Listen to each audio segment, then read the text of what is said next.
Sim, sensacional essa apresentação, adorei, muito obrigada. Agora a gente segue, acho que, Marco, não sei o que você acha, a gente pode seguir com o André e depois a gente abre para perguntas. Eu creio que sim, pelo menos no chat, o que eu vi aqui, eram várias pessoas fazendo comentário da palestra da Milena, dizendo que é brilhante, que foi bastante clara, que ficou tudo entendido.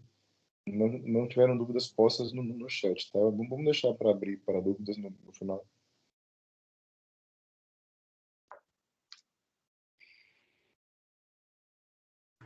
Beleza. André, contigo. E eu então. peço que quem tiver, de repente, algum questionamento, um comentário para fazer, se já quiser colocar pelo menos um lembrete no chat, porque aí no final a gente chama justamente as pessoas que colocaram algo lá.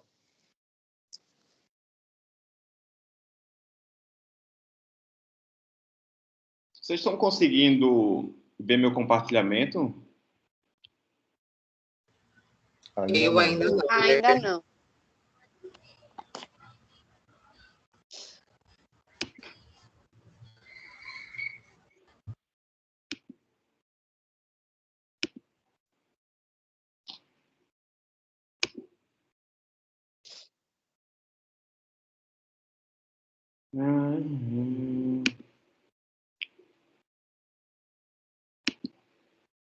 Agora sim. Agora foi. Agora foi?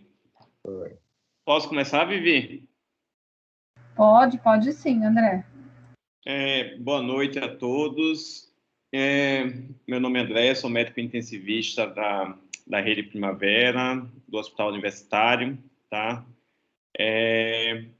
Obrigado, Vivi, pelo convite. Eu sei que eu sou uma pessoa lisa em relação a algumas atividades, porque realmente nesse momento a sobrecarga está muito grande e muitas vezes realmente a gente não dá conta fisicamente de atender as solicitações. Bom estar nessa mesa com Ingrid, com Milena, para a gente tentar discutir um pouco. O que a gente combinou, eu e a Milena e a Vivi, é falar um pouquinho sobre segunda vítima. Milena falou sobre as ações de técnico-vigilância, sobre os eventos adversos e a importância da técnico-vigilância até para proporcionar um ambiente mais seguro para os profissionais da área de saúde, tá? E só a gente tentando contextualizar um pouco a segurança do paciente, em 2013, no British Medical Journal, foi recalculado, vamos dizer assim, a quantidade de mortes ocasionada por eventos adversos no mundo. E esse gráfico mostra que, naquela ocasião, a gente já fazia a terceira causa de óbito do mundo, né? Só perdendo para as doenças cardiovasculares e para as doenças oncológicas. E uma questão que sempre é levantada, é suscitada, é porque a gente, como a terceira causa de morte decorrente de eventos adversos, né, a gente não tem a grande penetrância ou a grande sensibilidade ou a grande atenção, seja da população em geral, seja dos próprios profissionais de saúde, como se tem as doenças cardiovasculares e o câncer, né? A gente sabe, ou estima-se, pelo menos, que cerca de 50 mortes por hora são ocasionadas por falhas no cuidado da saúde. E aí um ponto que a gente precisa, na verdade, deixar bem claro, definido, né, que eventos adversos é qualquer dano, né, não intencional causado ao paciente, decorrente, né, do próprio planejamento, do próprio processo assistencial que não estava devidamente programado desde o início. Então, um paciente que leva uma queda, né, no hospital, um paciente que recebe o medicamento de forma inadequada e apresenta algum tipo de complicação, né, uma infecção relacionada à assistência adquirida no ambiente, no contexto do sistema de saúde, esses eventos adversos, eles acontecem e podem ocasionar mais complicações e óbitos. Deixa eu só tentar passar aqui, tá? E por que é que esses eventos acontecem, esses eventos adversos acontecem? A gente sabe que o sistema de saúde, a assistência à saúde, é um sistema bastante complexo, né? Eu trouxe esse artigo aqui que eu achei extremamente interessante, que ele, na verdade, principalmente dentro da unidade de terapia intensiva, que é onde eu mais atuo atualmente, a complexidade que se tem durante um plantão de 24 horas, a quantidade de processos de decisões que o médico, a enfermeira ou os profissionais de saúde ali relacionados estão a tomar, né? Então, estima-se que 463 processos de decisões são tomados pelo pessoal de enfermagem, 444 processos de decisões tomados pelo médico, né? Num plantão de 24 horas, são 3 processos ou 3 formas de pensar, de observar, agir, tomar uma decisão a cada 10 minutos. Né? Num processo de 24 horas de plantão, a gente tem 60 testes laboratoriais por paciente, nós temos quase 2.000 registros de sinais vitais, né? E nessa quantidade de dados, informações, né, inter-relações pessoais ou relações com o aparato tecnológico, como o Milena já colocou, a gente precisa tomar decisões, e essas decisões estão sujeitas a falhas assistenciais que pode ocasionar eventos adversos, tá? E como é que esses eventos adversos, né, acabam interagindo com a gente que está ali o tempo inteiro tentando dar o nosso melhor, né, para o cuidado assistencial.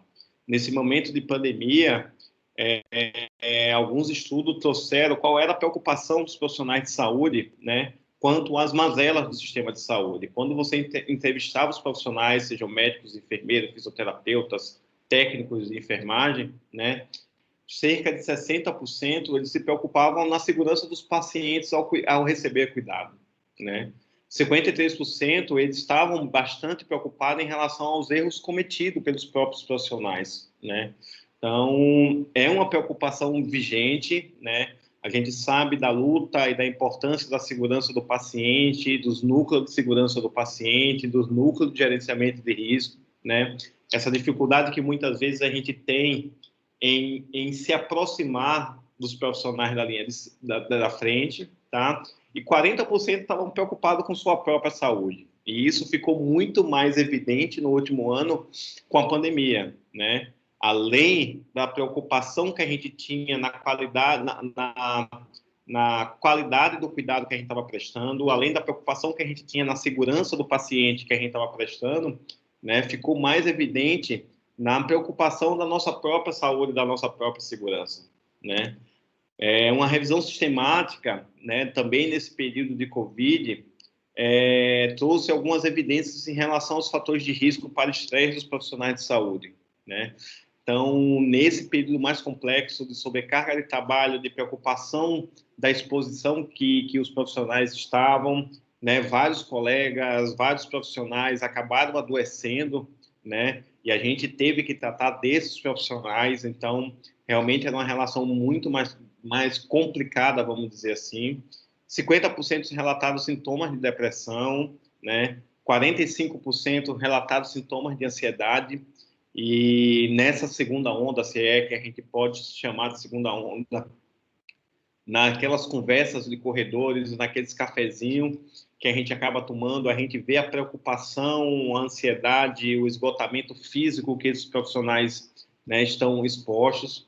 34% relatam insônia, né? Muitas vezes, eu até brinco que parece que a gente anda no modo automático, a gente acorda de manhã, abre os olhos, toma um café, entra no modo automático assistencial, quem trabalha diretamente na assistência, né, entra no modo automático do gerenciamento de risco da segurança, a Milena lá nos seus processos, tentando rever os processos de notificação, e a gente chega em casa, né, eu que moro sozinho, praticamente tomo meu banho, como alguma coisa, né, entro no modo alfa, deitado num sofá, e aí muitas vezes a gente não consegue nem desligar a nossa mente, mesmo de tão cansado, a gente não consegue desligar a nossa mente, e acaba, na verdade, adentrando a noite aí com dificuldade de dormir mesmo. 70% relatam, né, sofrimento. Muitas vezes a gente acaba não tendo esse tipo de conversa, muitas vezes as instituições não estão devidamente preparadas para tentar buscar, mesmo de forma ativa, como é que os profissionais estão lidando, para tentar criar um ambiente um pouco mais salutar, né, para o enfrentamento disso tudo. E mesmo que as pessoas não falem, muitas vezes as pessoas estão em sofrimento, né, interno.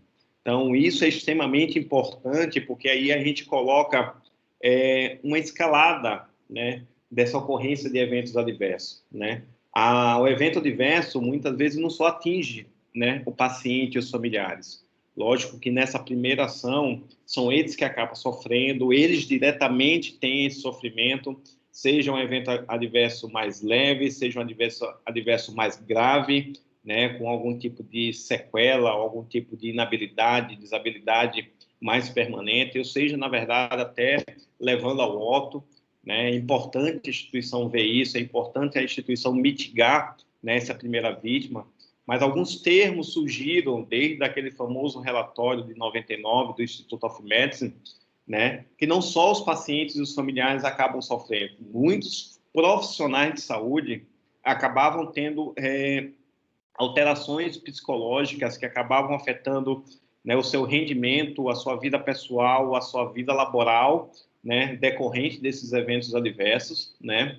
Então, foi cunhado, né, a gente vai ver no próximo slide, o termo segunda vítima, que são aquelas alterações psicológicas que vão afetar os profissionais de saúde decorrente dos eventos adversos que acontecem dentro do sistema de saúde.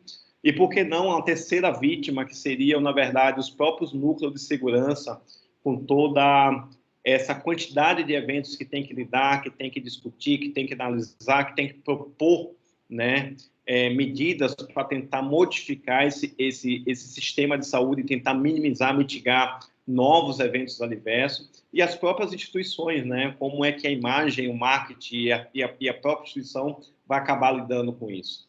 Então, quando a gente fala em evento adverso, a gente acaba focando muito na primeira vítima, mas puxando o gancho desse último ano, em que os profissionais de saúde estavam mais expostos, e até a própria Organização Mundial de Saúde acabou lançando a campanha sobre a segurança do profissional de saúde, né?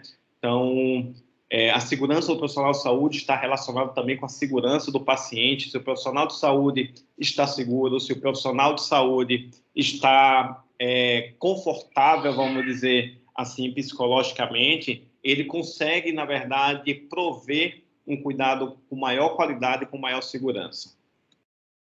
Então, esse termo segunda vítima, ele foi cunhado por Albert Roux, lá em 2000, né, no seu artigo em que ele descrevia toda essa cadeia de eventos adversos, né, não tirando a importância da primeira vítima, que é aquela que, na verdade, recebe diretamente o impacto desses eventos adversos.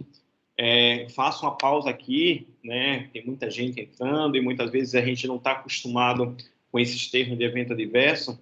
Evento adverso é um evento, né, um fato que aconteceu de forma não intencional, né? Então, quando a gente trata um paciente, ele adquire uma infecção relacionada à saúde, a gente não está, na verdade, de forma intencional a causar esse evento adverso, que a gente sabe que muitas infecções acabam aumentando a morbidade e a mortalidade desse paciente. Mas ele acabou cunhando na sua discussão, no seu artigo, em 2000, né, como a segunda vítima, os problemas, os traumas psicológicos que podem afetar tanto a parte laboral como a parte psicológica dos profissionais médicos naquela ocasião. E a Susan Scott, né, numa reflexão um pouco mais aprofundada em 2009, na verdade ela fala que todos os prestadores de cuidado, né, não apenas os profissionais médicos, estavam expostos, estavam sujeitos, né, a esse tipo de comprometimento psicológico, né? Então, todos os prestadores de cuidado, não apenas os profissionais médicos, que estiverem envolvidos em um evento adverso causado ao paciente e, por conta disso, se tornaram traumatizados por esse evento. Então, a gente fala muito nos profissionais da linha de frente, né? Então, muito mais sujeito, né, a esse tipo de impacto em que um evento adverso, principalmente os mais graves, pode ocasionar aos profissionais de saúde, tá? Então, diversas são as formas como a pessoa pode reagir, né, a esse tipo de evento adverso, a esse impacto que esse evento adverso pode ocasionar ao profissional de saúde. Então, o profissional de saúde pode ficar mais inseguro, né? Muitas vezes, se você administrou uma medicação, um medicamento errado para o paciente e aconteceu algum evento adverso, o paciente teve uma parada cardiorrespiratória, o paciente fez uma hipotensão por um flush inadequado de droga vasoativa, né? Muitas vezes o profissional se sente inseguro nas suas atividades diárias, e isso pode comprometer, na verdade, a qualidade do cuidado, né? Muitos profissionais acabam se culpando, principalmente naqueles eventos adversos relacionados a óbito, e muitas vezes a gente não tem a sensibilidade de buscar aquele profissional que se envolveu naquele evento adverso, né, para saber como é que ele está, para tentar, na verdade, dar um suporte, né, até que a gente consiga trazer ele para uma situação um pouco mais cômoda e acolhedora, né, dentro do próprio ambiente hospitalar da instituição, né. O profissional de saúde pode ter como reação raiva, pode sentir vergonha,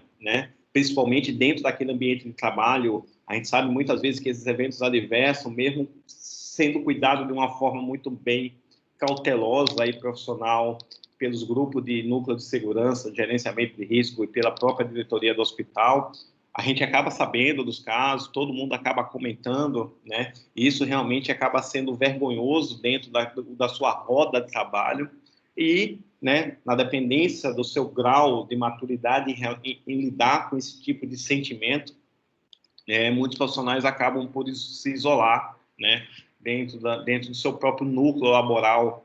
E lembrar que a gente profissional de saúde, muitas vezes a gente acaba permanecendo muito mais no nosso ambiente de trabalho do que no nosso ambiente social.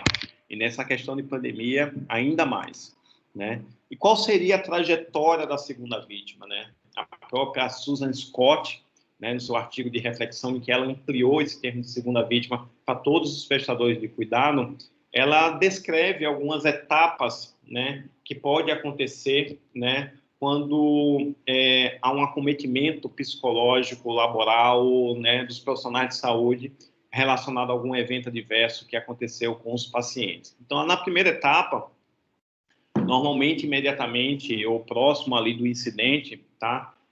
Há uma necessidade de maior atenção ao paciente e aos familiares, é claro, né? Muitas vezes os núcleos de segurança, o gerenciamento de risco, a própria diretoria, até para conter o dano que foi ocasionado ao paciente, a gente acaba dando uma atenção maior aos pacientes, aos familiares, justamente para mitigar, né? Tentar minimizar os danos ou até impedir que algum dano adicional acabe acontecendo no paciente. E o profissional fica ali desatento, ele acaba iniciando uma alta reflexão, né? Muitas vezes ele é convocado a falar um pouco sobre o que aconteceu, sobre o incidente no momento de investigação dos eventos adversos.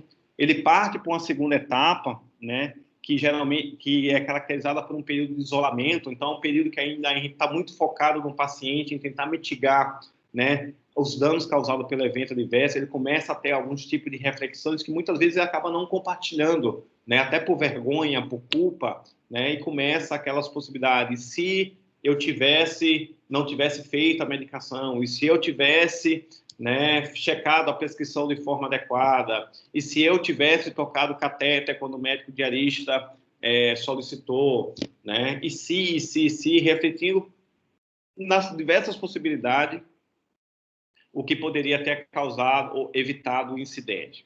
Numa etapa seguinte, o profissional busca apoio de alguém de confiança, geralmente não necessariamente núcleos de apoio ao colaborador, ou alguém do núcleo de segurança, ou alguém da diretoria. Normalmente eles buscam alguém de confiança ali próximo do seu entorno social ou laboral, né? E nessa etapa também ocorre muita insegurança, muitas vezes a gente não está preparado para lidar, para aconselhar, para dar suporte adequado, psicológico, laboral, daquele colaborador que está envolvido num evento adverso. Na quarta etapa, né, a segunda vítima, que é o colaborador, que é o prestador de serviço, começa a refletir sobre a repercussão do incidente, né? Então, o que é que vai acontecer comigo? Será que eu vou ser demitido do hospital? Né? Será que eu vou receber algum tipo de punição mais grave do hospital? Será que eu vou receber algum tipo de processo civil, né, por parte dos familiares, né? Então, na verdade, começa uma etapa em que muita insegurança, né, muito medo acaba acontecendo com o colaborador, né? E numa quinta etapa, talvez numa etapa muito mais tardia, né, aqueles que têm mais oportunidade, que têm uma rede de apoio, podem buscar uma rede de suporte emocional, tá? um pouco mais além dos seus amigos ou daqueles profissionais que estão atuando mais próximo ao colaborador. E aí, numa sexta, né, a Susan Scott, ela acaba descrevendo uma sexta etapa, é justamente sobre o desfecho profissional. Após passar por todas essas etapas, uma etapa em que, na verdade, é um foco maior nos familiares e nos pacientes, uma etapa em que você começa a refletir se eu tivesse feito isso, se eu tivesse feito aquilo, né? Uma etapa em que você começa a refletir sobre qual vai ser o tipo de punição que você vai ser sujeito, seja uma punição laboral, uma punição institucional, uma punição, na verdade, em termos social, civil, né? Então, o profissional ele pode seguir 3 desfechos, vamos dizer assim. Desistir, né? Alguns profissionais podem mudar de profissão, né? Já tiveram alguns relatos, né? Quem trabalha com segurança tem alguns relatos mais dramáticos, principalmente esses relatos mais midiáticos, em que a gente tende ainda por uma cultura não justa, né? Dentro de uma cultura que a gente, o sistema de saúde, não está preparado para uma cultura de segurança do paciente, a tentar apontar culpado. Então, muitas vezes o profissional acaba mudando de profissão, tentando sair dali, né? Pode, na verdade, nesse desfecho, o profissional tentar sobreviver, né? Ele ainda mantém, né, dentro do seu ambiente laboral, da sua profissão, mas sempre há receio, há insegurança, há medo, há todo um complexo, né, de sentimentos que pode prejudicar a qualidade do trabalho ofertado.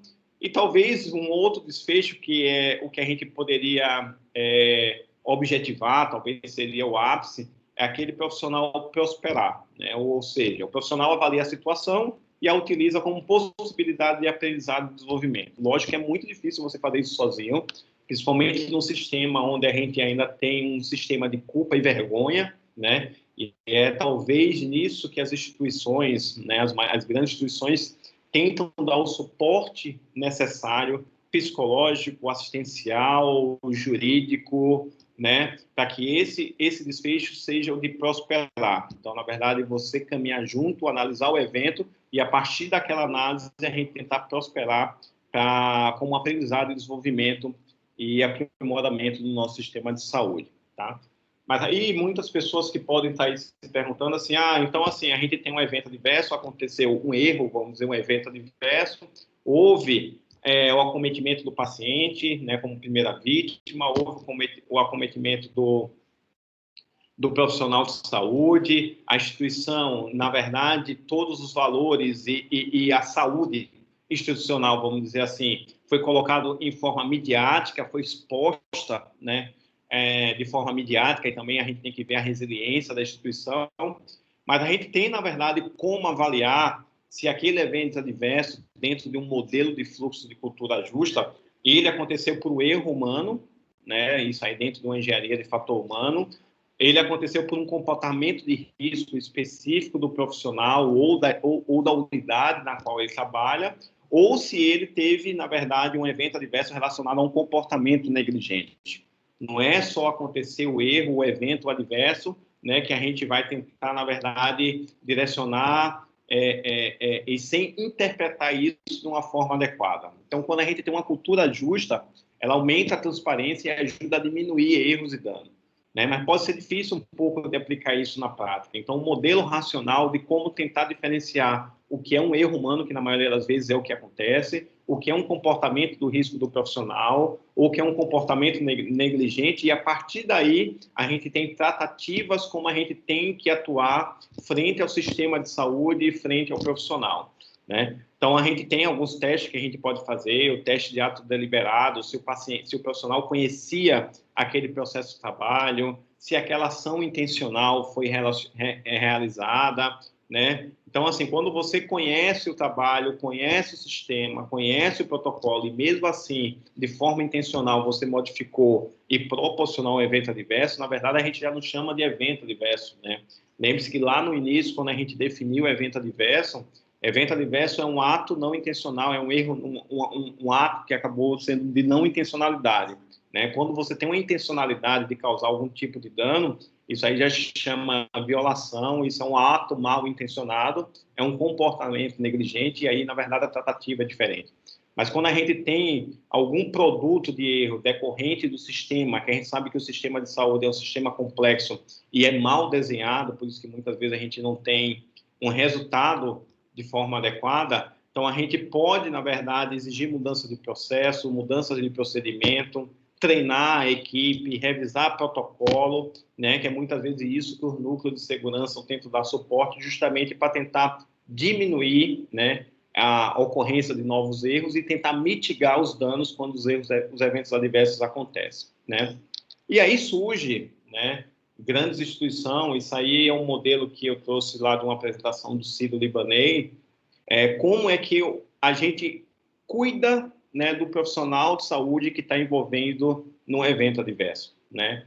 É aquela célebre frase, né, que quem vigia os vigias ou quem cuida de quem cuida, né? Então, na verdade, existem diversos programas, né, que podem ser oficializados ou construídos ou estruturados pelas instituições, né, que primeiro eles têm que, na verdade, entender a importância dessa segunda vítima, entendendo a importância da segunda vítima e dentro de uma cultura justa, criar, né, projetos para tentar dar suporte, né, a esse tipo de profissional e naquele desfecho, na verdade, a gente prosperar, né? Conseguir criar um ambiente muito mais adequado para o profissional de saúde que está envolvido no evento adverso, né? E aí a gente tentar, a partir daquele evento, criar um ambiente de aprendizado, desenvolvimento, né? E modificação do ambiente que a gente está.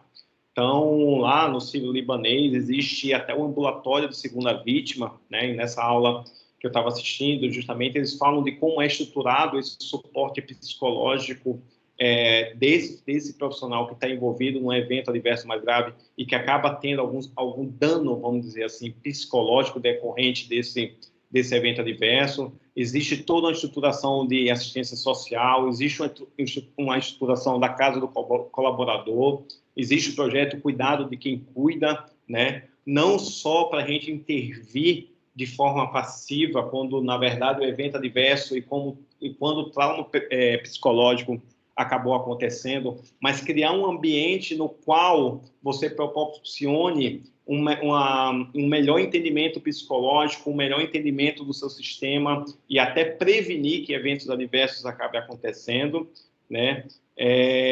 Dentro desses projetos existe o Código Atlas, que eu achei super interessante, que assim, quando naquela primeira etapa a gente tem que dar um suporte muito rápido, né, tanto para o paciente, caso o evento adverso não tenha sido óbito, tanto para os familiares, né, aquela primeira fase em que você tem até o disclosure, que aí vem toda uma equipe de comunicação relatar o que aconteceu aos familiares e dizer como é que o evento adverso vai ser tratado. O Código Atlas justamente é um time de resposta rápida, vamos dizer assim, justamente para nesses eventos adversos mais graves você atuar de forma imediata, né, a acolher e dar o suporte necessário nas etapas mais iniciais para o colaborador, tá?